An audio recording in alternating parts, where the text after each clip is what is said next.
Hi, I'm Jeff. This is Tropical Plants at 53 degrees north. So we're into December now. This is going to be one of those off-the-cuff vlog style videos. We're just going to have a little look around the greenhouse, look at what's going on. There's plenty of things to talk about, that's for sure. And I thought it was a bit of a relaxing kind of a morning for me. So I'm hoping that you will relax along with me and just grab yourself a drink or a coffee, whatever your favourite tipple is, and let's just have a little look round. And please feel free to jump in the comments at any point and let me know your thoughts on things. Okay, let's get cracking. And we are in. Okay, we're over in the intermediate side. There's quite a few things to discuss over on this side. So where should we start? Let's just have a little look around just as my fan kicks in there. So the Mandevilla is looking really good. I am going to do another curve video on this, and the reason for that is that one of my oldest videos, one of the very first ones I did, was a curve video on Mandevilla, and it actually does really well for me, despite the fact that it's really long. It's very rambly. It was a very vlog style video, and when you look at how many people actually subscribe off that, it just doesn't seem to match the length of time that they watch. However, I thought I'd do an updated one, having had it for a couple of years now, and have a little bit more idea of how to grow it and try and condense that information into something that's like under 10 minutes. Even if I can get it lower than that, that would be even better still. So that's what I'm going to have a go at. So it's now beginning to give me a few yellow leaves, as you would expect at this time of year. The light levels are not very good, and it really doesn't want to be much below 15 degrees, so it's right on the cusp of that now. You can see I'm getting a few yellow leaves now, which I have to keep pulling off. It's still blooming, still plenty of buds on it, plenty of buds over here, see. So that is something that I will need to do at some point in the future.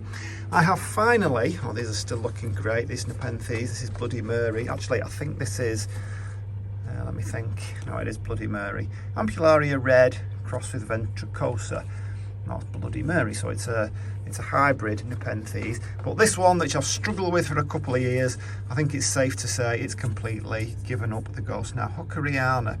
I do believe Hans Fly Traps sell some rather large ones of these, so I might give up on that one now. Yes, I think I'll definitely have to give up on that one.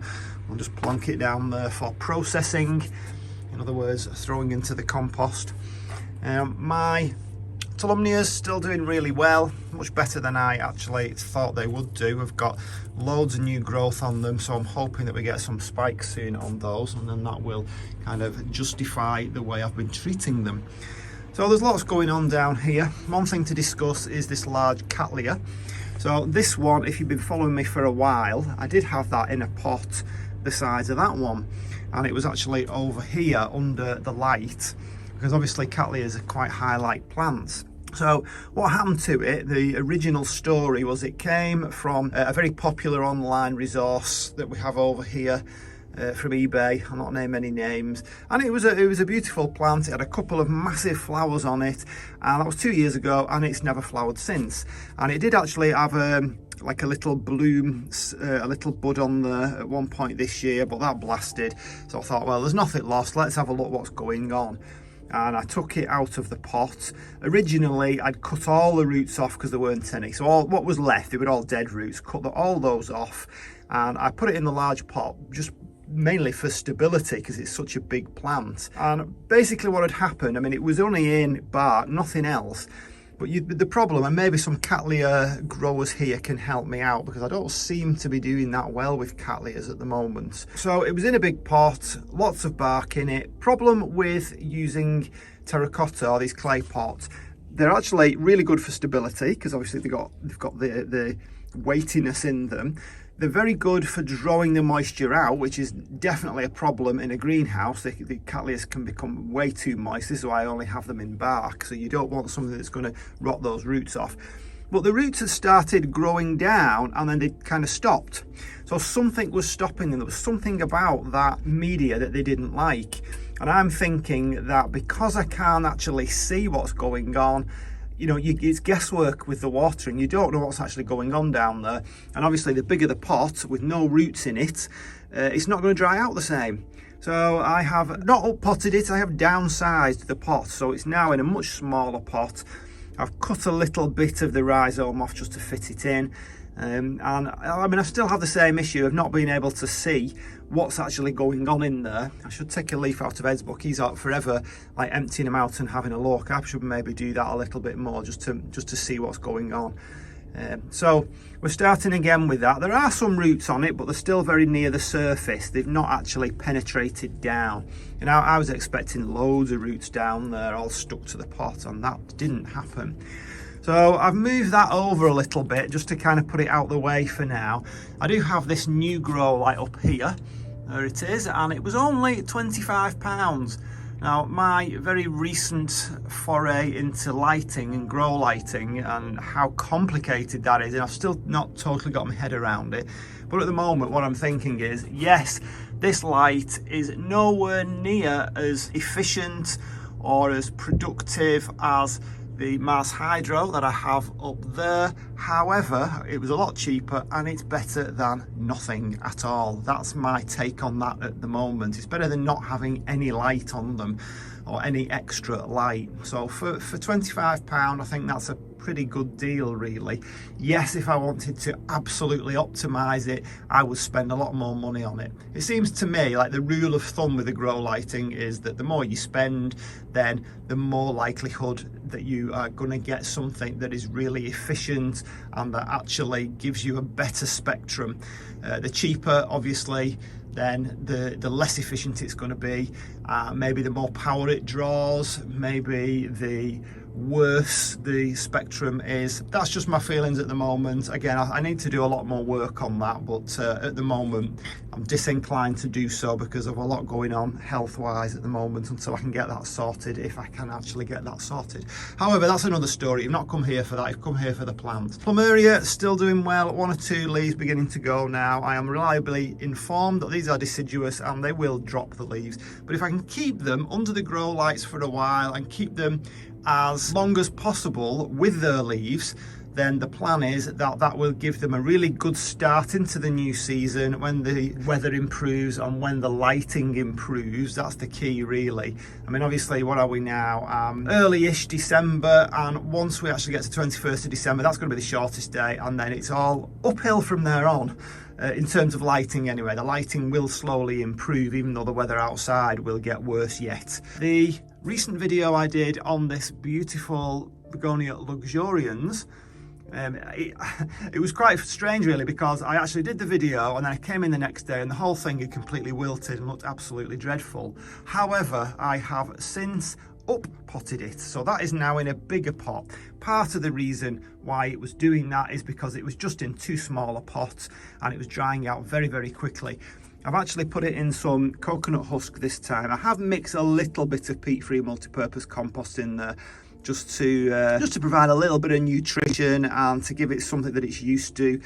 Whether that'll make any difference is a little bit experimental. And at the bottom of the pot, because I know this is prone to drying out too much in here, at the bottom of the pot I've put some moss just to make sure that then the pot, which has a rather large hole in the bottom, the moss then will be in contact with the capillary matting if I ever want to use that capillary matting. Now, this was a cutting I took. That one seems to be doing pretty well. This one was actually this is Connie Boswell, Begonia Connie Boswell. This one was a stem cutting where I cut above a node. The one down there that looks like it's dying was just like a spur leaf, so I just took the leaf just to see really whether it would root from that, whether it actually needed to be above a leaf node. So just a little experiment there. I'm still to do the experiment with the Tradescantia nanouk. I was just letting these settle in.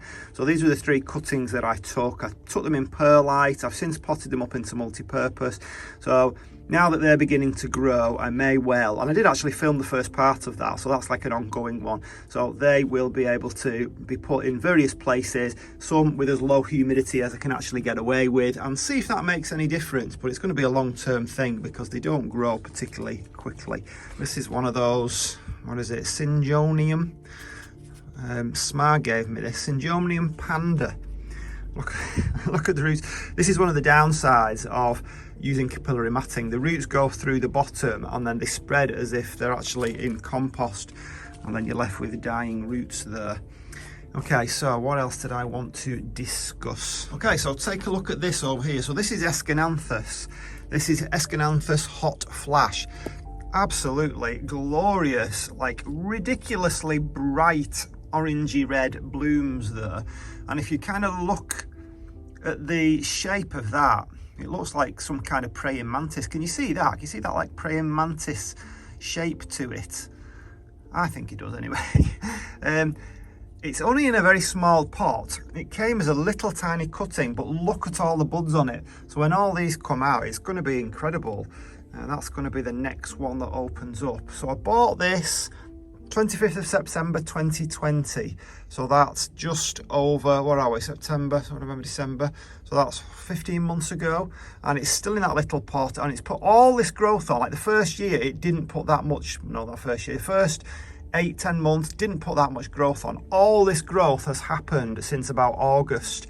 It suddenly decided, right, I'm aware, you know, I've got going now. It's going to need repotting at some point, but I'm going to let it bloom, of course, at first. So this is actually in the Gesneriad family. Hard to believe. I'm not quite sure which part of that looks like it's related to Streptocarpus and Kohleria. Looks absolutely nothing like it. The leaves are different, the blooms are different. There must be something in there that's related to them. But it's a nice one, and it's good for this particular country because it doesn't want to be in the sun. Doesn't like the sun, prefers a shady aspect. There are my Mandevilla cuttings. So I've got those in a nice little place there, just waiting to do their thing. They are pretty slow to get going, Mandevilla cuttings. The ones in the other side, again, took a couple of years before they really started blooming and giving me a vine. So we have brought the Hippeastrums back into life. I'm doing them successionally. So that was the first one. I have a couple more that I've brought here.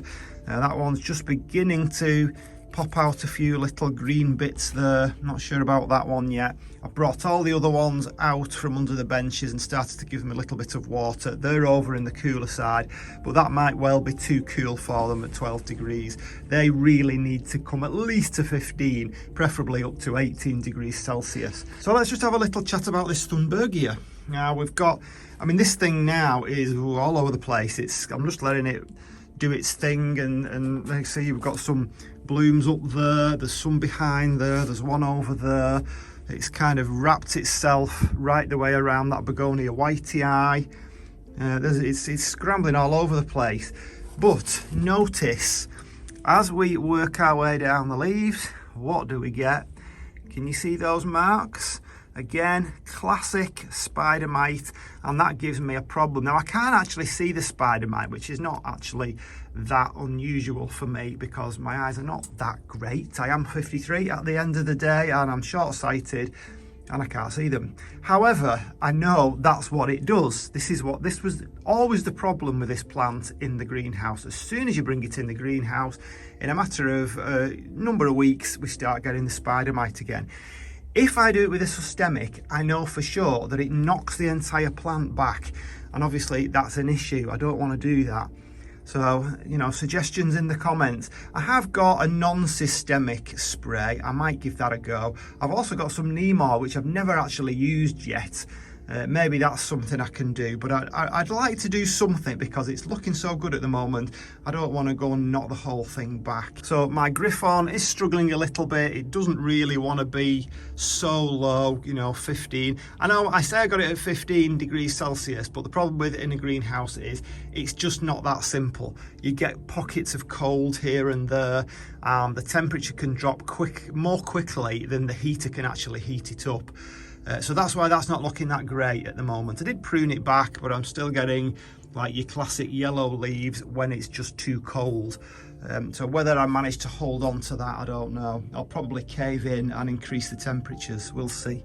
I've got like it nice and warm in here. The house is absolutely freezing because I'm trying to cut back on the amount of electricity and gas I'm using. So Streptocarpus looking absolutely wonderful. Look at this kind of red on here. I quite like that. I don't know if that's a good thing or not, but I quite like how it's going. Gorgeous underneath. Look at that colour. Fabulous. So this one is Tradescantia tiana. Now I've got aka Cattleya gentlei elegans. So it probably isn't actually Tradescantia, it's Cattleya. But practically everything in the Commonalaceae family, when you look online, they call it Tradescantia, even though it's not. Cattleya, what's that one? rosato, looking nice. And then you've got your quadricolor fluminensis yellow hill, looking good. I'm still waiting for that one there to do something. This is Jabassis Jose Puig. Oh, there's my other. This is my species. It's not a Thunbergia brownie. That's the pot that one came in. So this one is the pièce de résistance, Amaryllis papilio. It's not Amaryllis. That's just what it says on there. That's your usual mistake that they make in the garden centres. So that is a Hippeastrum papilio. It is a species. It's kept these, even though I've not watered it. I didn't water it all through summer, but it kept these leaves like that. So I am very much hoping that gives me a bloom, because those blooms really are something to look at. Looking nice, that Begonia silver lace.